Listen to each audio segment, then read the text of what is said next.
Presidents Trump and Biden on the campaign trail. Our national security depends on us. And both are South Florida bound. As the midterm campaign heats up, so does the former president's legal concerns. We have team coverage from our DC bureau. Plus, a haunted house in Florida has both action and accessibility. It's all about scaring people. These stories and more coming up on Newsbreak. Hello, South Florida. I'm Amanda Gray. I'm Kelly Sanchez. Today is Friday, October 28th, 2022. Live from the South Florida Media Network's Biscayne-based studios in North Miami, this is SFMN Newsbreak. No confidence. That's the message from the University of Florida faculty to the university's incoming president. The UF presidency is under scrutiny this morning. The faculty staff voted no confidence in the selection process for the university's president. During a 2-hour-long session last night, some expressed concerns about the selection of Nebraska U.S. Senator Ben Sasse. At the end of the day, it's important to hear how the students and faculty, since the next president is going to be starting watching over our entire community. Students hope the Board of Trustees will review their concerns. The board meets again on Tuesday next week when Ben Sasse returns to the university to be interviewed, and a selection will then be made. Developing this morning, an attack in his home has injured the husband of House Speaker Nancy Pelosi. Paul Pelosi was attacked early this morning in San Francisco. That's according to the Democratic Speaker's office, which said Mr. Pelosi is expected to make a full recovery. A spokesman for the Speaker said the attacker is in custody. Some high-profile help on the way to South Florida in some of the state's biggest races. As the network's Samuel Rodriguez Garcia reports, Presidents Trump and Biden are both planning speeches in Miami-Dade. Our national security depends on us having access to the most modern computer chips in the world. President Joe Biden speaking at a college in Syracuse, New York, about a new semiconductor deal, then flying out to Delaware before setting out on the midterm campaign trail. With election season beginning, President Biden announced a visit to South Florida on Wednesday, a move to raise funds for the Democrat nominees and combat Republicans for hold on the state. The announcement for the rally made Wednesday comes after former President Donald Trump released tickets for his rally on November 6. We're here at the Miami Fairgrounds, where next weekend former President Donald J. Trump plans to hold a rally in support of Marco Rubio. Interestingly enough, the current Florida governor and Republican Ron DeSantis has not been invited to this rally. Governor Ron DeSantis found himself in a bit of hot water earlier this week after hesitating to answer a question by Charlie Crist in a recent debate. I have a question for you. You're running for governor. Why don't you look in the eyes of the people of the state of Florida and say to them, if you're reelected, you will serve a full 4-year term as governor? Yes or no?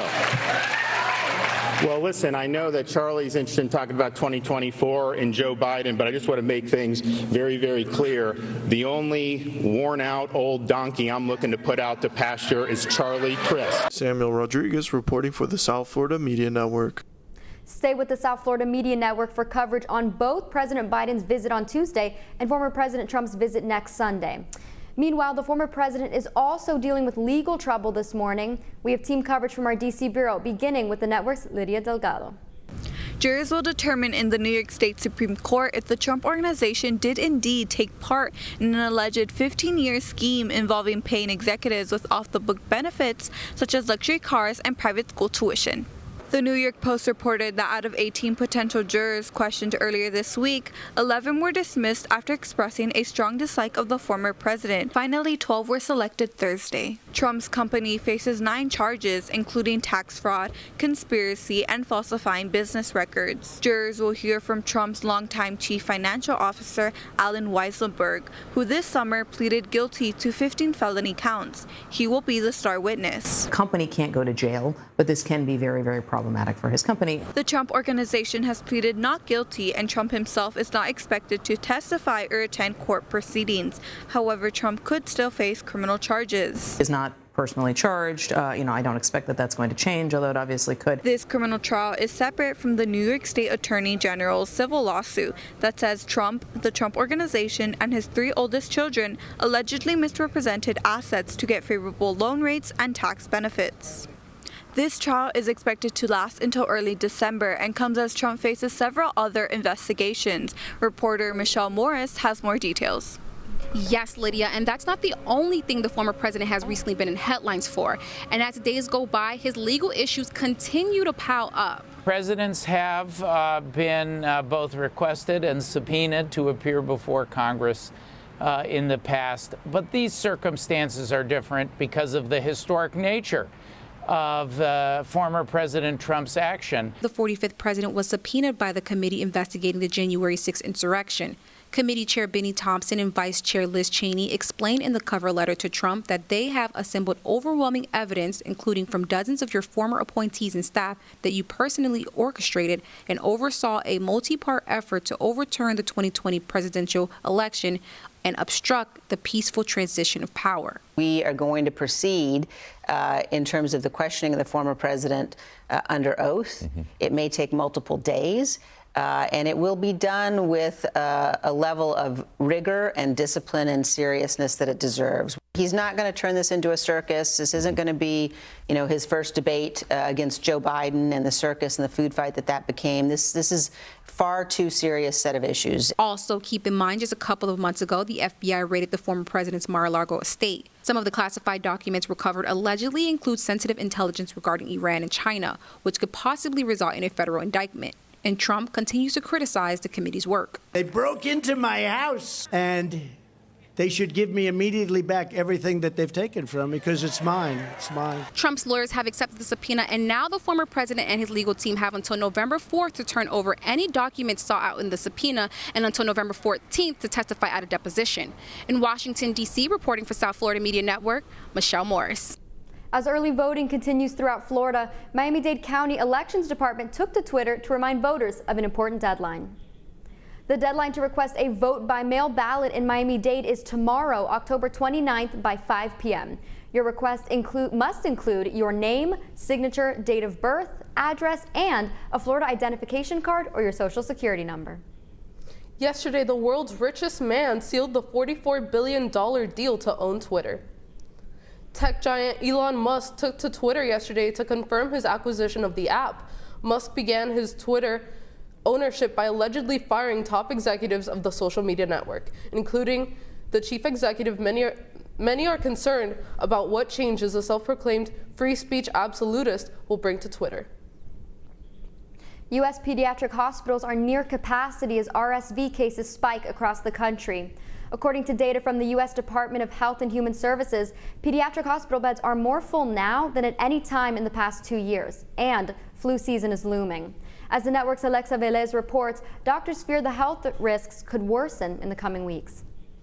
A dangerous spike in a common respiratory illness known as RSV is pushing hospitals across the country to capacity. We have seen well over 150 cases per week recently. Pediatric hospitals are more full now than in the past 2 years, according to an analysis of data from the U.S. Department of Health and Human Services. Rhode Island's Hasbro Children's Hospital is currently at 125% capacity. Seattle health officials say they are seeing 20 to 30 RSV cases per day in hospital and urgent care clinics. We're seeing a lot of RSV right now. My hope is that turns around. What worries me is if we then add influenza and COVID on top of that, that's where I think we can start getting into trouble. The influx of young patients filling hospitals is forcing those with less urgent illnesses to wait for hours, sometimes even days, to be admitted. But we got to make sure those beds are open for those kids. Doctors say parents should be on the lookout for severe symptoms and seek medical care immediately. What you're looking for is maybe a fever that goes higher and higher, really labored breathing, a baby who's,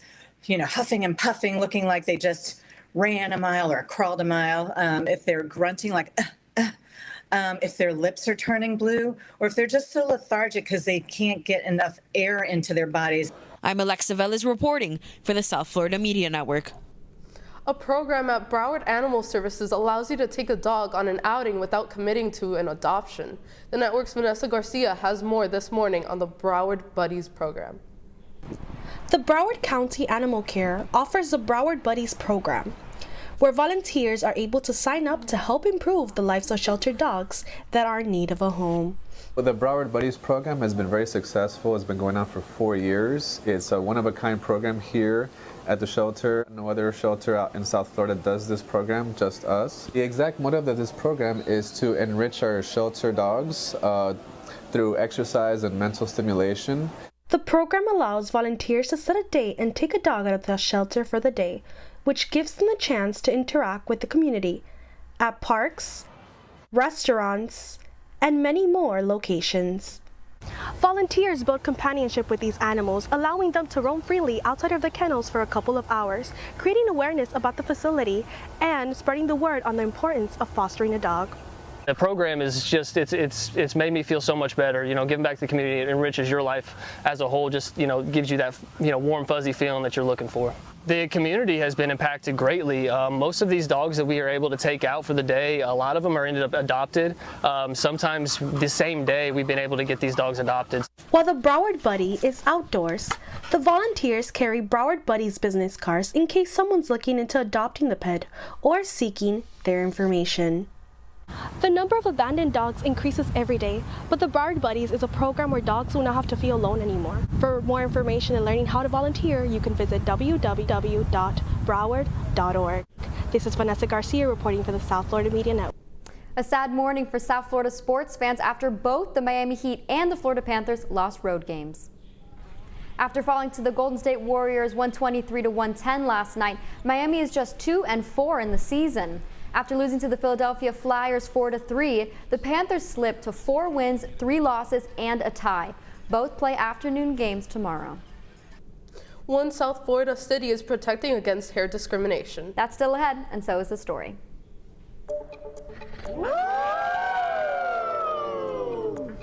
Just in time for Halloween, a haunted house in Florida that is designed with disabilities in mind.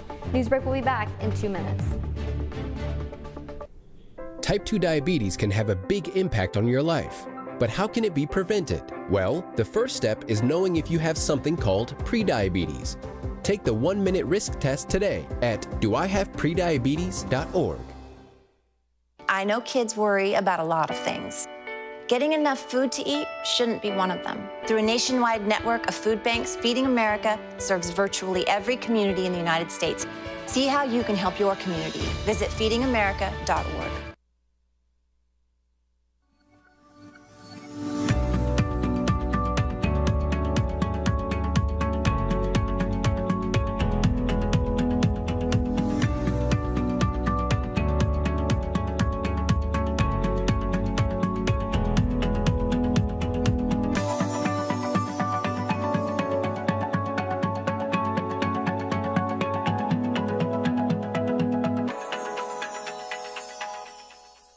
If a natural disaster shows up at your doorstep, you can't just turn it away. That's why it's important to prepare for emergencies before they show up. Go to ready.gov/plan to find the tools and tips you need. And make a plan today.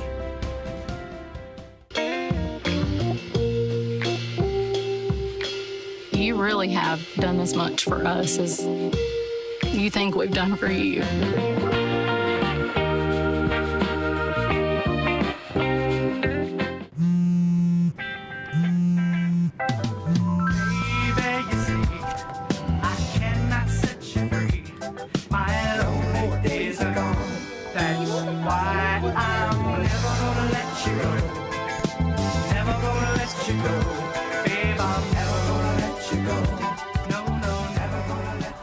Here you go. Thank you. Thank you.